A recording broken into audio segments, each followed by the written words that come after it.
Some people think every fall begins in darkness, but sometimes too much light is what burns you, like Phaethon seizing the sun chariot, like Icarus flying too close to the sun. The first step is pride, the second is silence. Wings tremble, the air turns heavy, the earth waits. And when the body finally hits the ground, one thing remains: a gaze lifted towards the sky, and a tear born from the ashes of light. This is Alexandre Cabanel's The Fallen Angel, 1847.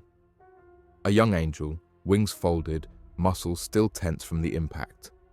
He doesn't cry out, he looks up. Through the crook of his arm, one eye fixes on us, a single tear refusing to fall. This isn't heaven's innocence, it's the after, the moment an angel becomes an enemy. Cabanel wasn't a scandal hunter, he was the rising star of French academic painting. Born in Montpellier in 1823, trained in Paris under the discipline of the École, he won the Prix de Rome in 1845 and moved into the Villa Medici. In Rome, surrounded by marble, frescoes, and the daily shadow of antiquity, he chose a subject most painters avoid, not the clash of armies or the blaze of heaven's wrath, but the instant after defeat. That choice is the key. On the surface, he keeps a classical ideal: flawless drawing, immaculate skin, a finish so smooth it looks inevitable. Yet the mood is unmistakably romantic. Interior, volatile, a mind pressing against the paint. The body remains beautiful, the rank is gone. At the Villa Medici, there was a ritual. Residents sent works home to prove their progress. Painted in 1847, the fallen angel carries exactly that energy, obedient to the school, but inwardly defiant. It looks like antiquity, and it thinks like a confession.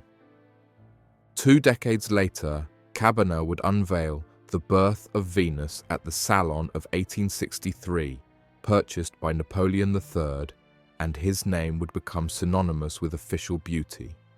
Professorships, commissions, honors, all of that would come.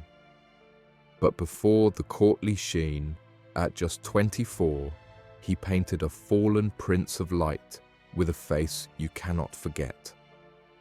Stand that biography next to this canvas and the paradox snaps into focus. The Academy's most polished language used to speak the one thing academies rarely admit: wounded pride. And that is why this calm picture still feels dangerous. Now look closer, at the hands, the wings, and the eye that refuses to cry. The body is ideal, classical and controlled, but the hands are clenched too hard, tendons rising beneath the skin. The forearm lifts like a visor, hiding half the face. Through that living mask, one eye locks onto us, and along the border of light a tear gathers. Behind him, the wings begin pale near the shoulders, cool into blue, and darken to midnight at the tips as the feathers dissolve into shadow. Near his legs, a thorny vine creeps along the ground, an earthly barb for a former prince of light. High above, tiny angels stream across the distance, a procession that does not turn back. And the light chooses the fallen body, not the sky, warm flesh set against a cool, smoky field. Everything in the anatomy says grace, and everything in the pose says resistance. Now, the eye, the hands, the wings, decoded. The eye and the tear. Cabanel hides half the head, so the eye must work harder. Through the crook of the arm, the iris fixes on us, not on heaven. The tear sits exactly where light meets shadow, a tiny reservoir of refusal. This is not repentance. It is wounded pride. If that tear ever falls, it will fall by choice. The hands. Clenched so tightly the tendons show. This is not a prayer, it is containment. A storm held inside skin. The body reclines, but never relaxes. Every curve of grace is cancelled by a line of tension. The wings. White at the scapula, then a middle zone where blue and gold flicker, and finally navy darkness at the tips. Not a drop into black, but a slow dusk written across feathers. Heaven doesn't switch off. It fades. The thorny vine.